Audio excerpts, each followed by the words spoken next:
Breaking Jain news. Kundalpur में आज बहुप्रतीक्षित संत शिरोमणि परम पूज्य आचार्य भगवान श्री विद्यासागर जी महाराज के उत्तराधिकारी पद पर परम पूज्य निर्यापक मुनि श्री समय सागर जी महाराज आचार्य पद पर हुए प्रतिष्ठित। इस अवसर पर राष्ट्रीय स्वयंसेवक संघ के प्रमुख श्री मोहन भागवत जी एवं मध्य प्रदेश के मुख्यमंत्री श्री मोहन यादव जी आयोजन में हुए सम्मिलित। लीजिए सुनिए क्या कहा आरएसएस प्रमुख श्री मोहन भागवत जी एवं मध्य प्रदेश के मुख्यमंत्री श्री मोहन यादव जी ने। जैन समाज के उपस्थित सभी महानुभाव और आज के इस प्रसंग में यहाँ पर उमड़ पड़ा जनसागर, सबको मेरा नमस्ते, मेरा प्रणाम।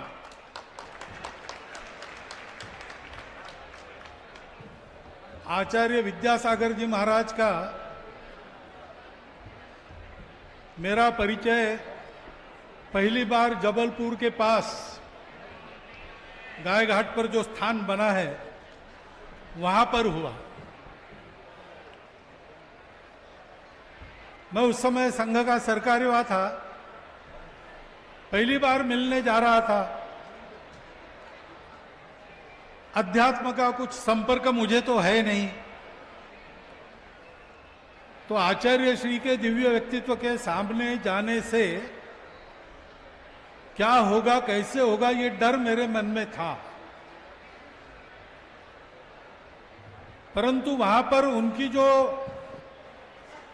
स्नेहमय आत्मीय व्यवहार की झलक देखी, उसके चलते भय भी दूर हो गया और संकोच भी दूर हो गया। बाद में जब जब संभव हुआ, विशेषकर चौमासे के समय या मेरे प्रवास में आसपास कहीं वो पता चलने पर, वो है ऐसा पता चला, तो मैं जाकर मिलता था। देश का मार्गदर्शन वो अपने मन वचन कर्म से कर रहे हैं।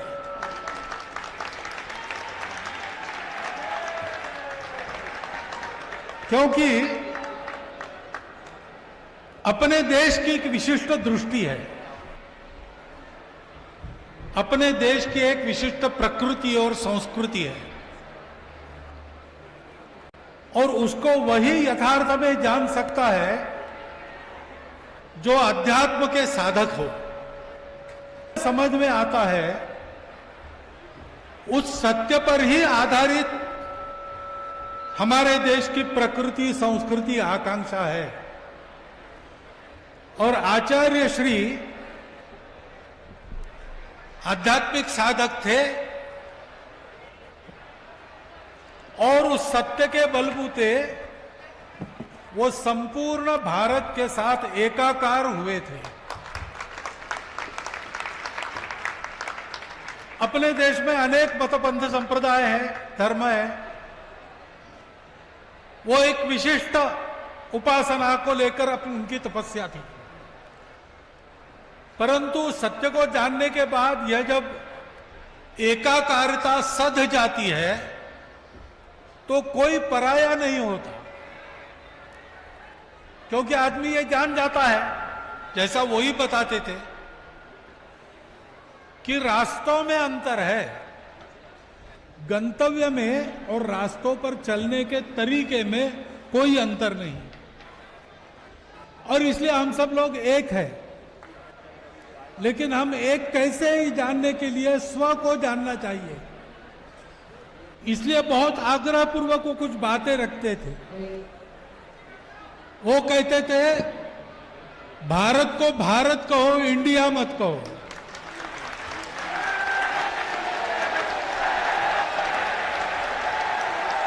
क्योंकि भारत को भारत कहेंगे तो भारत को भारत समझकर जानेंगे। वैसा जानने के कारण अभी मैं डोंगरगढ़ में आखिरी बार उनको मिला तो उन्होंने एक पते की बात मुझे बताई भारत के आर्थिक उन्नति को लेकर। उन्होंने कहा कि हमारे ग्रामों में, मंडलों में बसने वाले बहुत प्रतिभाशाली कारीगर है। उन कारीगरों की कारीगरी के आधार पर देश की उन्नति का प्रयास अगर होता है तो रोजगार बढ़ता है, आर्थिक उन्नति होती है और भारत का भारतीयत्व सामने आता है। बहुत सरल शब्दों में 3 बात ये उन्होंने बताई, इतने सरल शब्दों में बताई है, लेकिन मैं आपको बताऊं आज बड़े बड़े विद्वान लोग इसी दिशा में अवगाहन कर रहे, सोच रहे भारत की उन्नति के लिए। और ऐसे वो थे, अजातशत्रु थे, सबके प्रति आत्मीय थे और सत्य पर नित्य अधिष्ठित रहकर और सारी बातें करते थे। इसलिए जो भी उनके पास जाएगा उसके अपने कल्याण की और समस्त विश्व के कल्याण की बात वो आसानी से केवल समझा नहीं सकते थे, करवा सकते थे।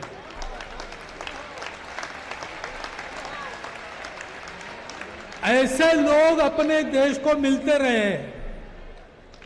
मराठी में, महाराष्ट्र में एक संत हो गए ज्ञानेश्वर महाराज। उनकी तपस्या के बाद उन्होंने एक पसाय दान मांगा, वरदान मांगा भगवान से। कविता है उनकी, पसाय दान। उसमें वो कहते हैं कि जो चंद्रमा जैसे शीतल है लेकिन चंद्रमा जैसा कलंक जिन पर कोई नहीं, सूर्य जैसे तेजस्वी है परंतु सूर्य जैसे तापदायक नहीं है, जो सबके लिए सदा सज्जन है, सबके अपने हैं, ऐसे ईश्वर निष्ठों की मंडली हमको सदा मिलती रहे। विद्यासागर जी महाराज उस मंडली में एक थे।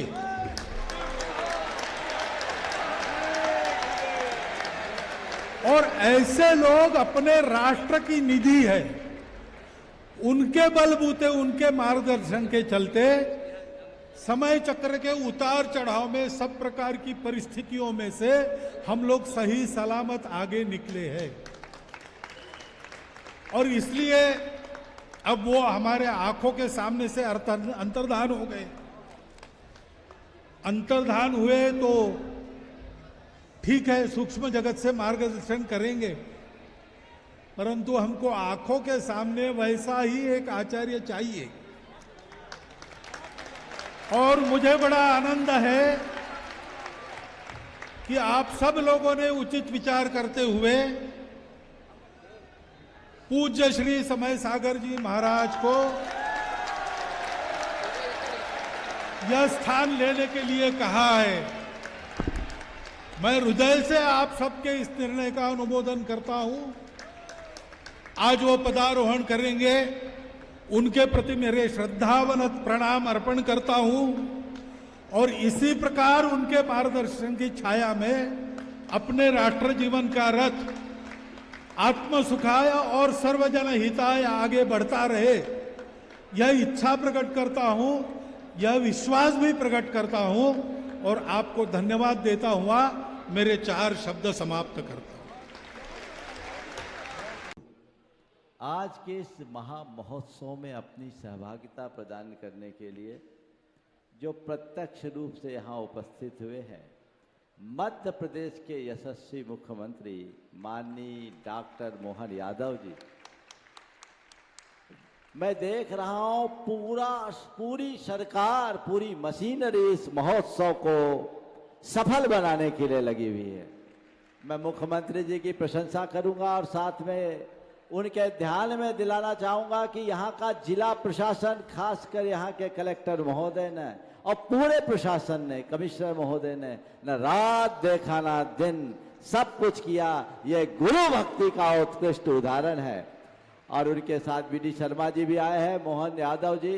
गुरुदेव के मिशन को आगे बढ़ाएंगे, मुझे पूर्ण विश्वास है। और इस मंच से बात कहते हुए मुझे हार्दिक प्रसन्नता की अनुभूति हो रही है कि इन्होंने अपना कार्यभार संभालते ही गौ संवर्धन बोर्ड की बैठक में सबसे पहला पुनीत काम किया कि गौशालाओं में रहने वाली गायों के लिए जो पूर्व सरकार 20 रुपये का भरण पोषण देती थी, उसे उन्होंने दूना करके 40 रुपये कर दिए।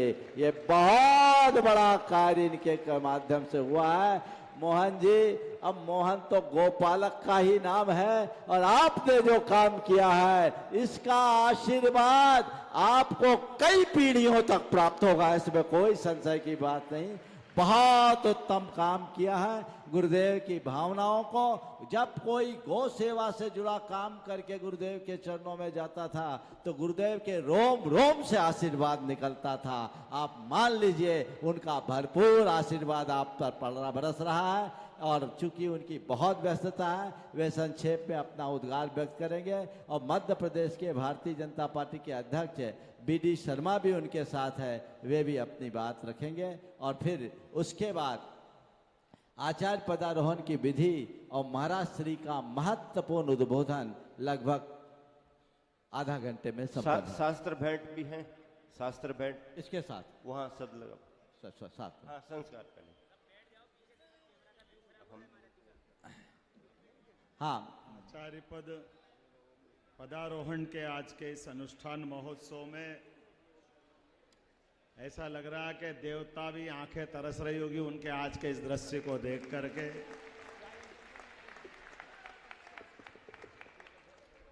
आचार्य समय सागर जी महाराज का पदारोहण और हम सब मानव चक्षुओं से अपने दृश्य को समझने की कोशिश करते रहेंगे, लेकिन समझने के लिए मुझे लगता है कि जब तक आपका आशीष नहीं मिलेगा हमको सच्चे अर्थों में ये हमको समझ में ही नहीं आएगा कि ये हम कौन सी दुनिया में पहुंच गए। ऐसा लग रहा है परमात्मा ने ये क्षण देकर के हमारा जीवन धन्य कर दिया। मैं आपको प्रणाम करता हूँ, वंदन करता हूँ। समस्त मुनिवृंद को, समस्त अतिथियों को, समस्त साधकों को। हमारे अपने इस भारत की विशेषता है, परमात्मा की कृपा है। इस पृथ्वी पे कई जन्मों के पुण्य के बाद हमको इस मृत्यु लोक में ऐसे कुछ क्षण मिलते हैं जो हम अपने जीवन को धन्य कर पाते हैं। और ऐसे में कोई हमारे ऐसे मानव से, महामानव और महामानव से देवत्व को सीधे धारण कर ले, ऐसे देवता के दर्शन हो जाए तो वाकई जीवन धन्य हो जाता। आनंद में ऐसा लगता है कि परमात्मा हमको अब इस घड़ी के बाद कुछ बचा नहीं, सब कुछ प्राप्त हो गया। मैं और सौभाग्यशाली हूं,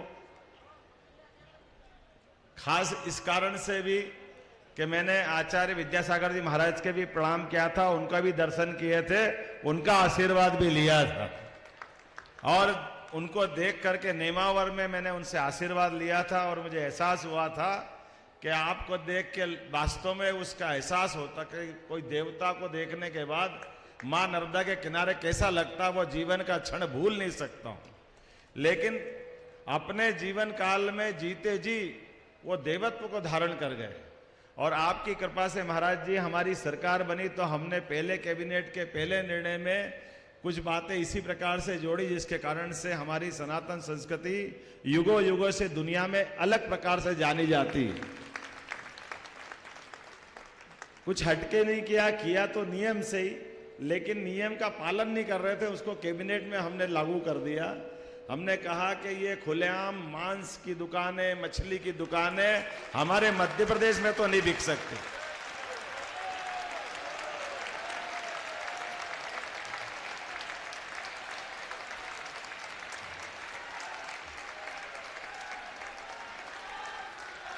और केवल आदेश नहीं दिया, हमने कहा कि अगर का आदेश का उल्लंघन पाया जाएगा तो वो वहां नहीं रहेगा जिसके हक में ये है कि वो उसका पालन करना चाहिए। इसलिए त्वरित गति से उसको पालन भी कराया गया। और ये करके किसी पे एहसान नहीं किया, हमने अपने मूल धर्म का पालन किया जिसके आधार पर संविधान की शपथ ली थी।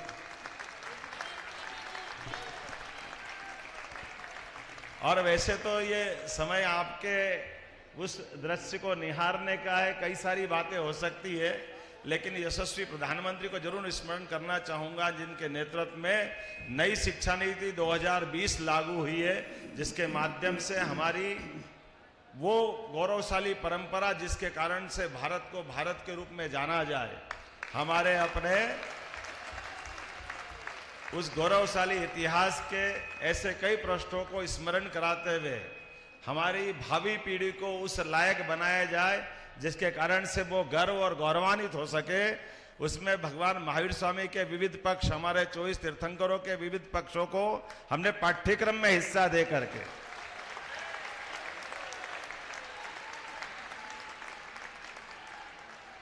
मध्य प्रदेश की शिक्षा नीति में इस बात को हमने जोड़ा है कि आखिर हम अपने मानवोचित गुणों को संसार के सामने रखना चाहते हैं, तो हमारी भावी पीढ़ी को उससे जरूर परिचय कराना चाहिए, जिसके कारण से वो अपनी संस्कृति पे गर्व कर सके।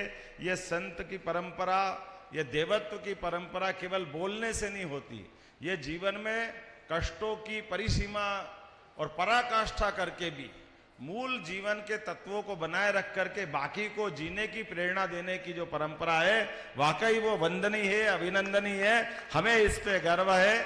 आज के इस अवसर पर मैं विलंब से आया, इसकी क्षमा भी चाहता हूं, और अब कोई विलंब न करते हुए उम्मीद करता हूं कि आपका हमारी सरकार पे, मध्य प्रदेश वासियों पे आपके माध्यम से आशीर्वाद मिलता रहेगा। वैसे आपकी जानकारी के लिए बता दूं कि सागर में आयुर्वेदिक मेडिकल कॉलेज जो बनने वाला है, हमने आचार्य विद्यासागर जी महाराज के नाम पे उस मेडिकल कॉलेज का नाम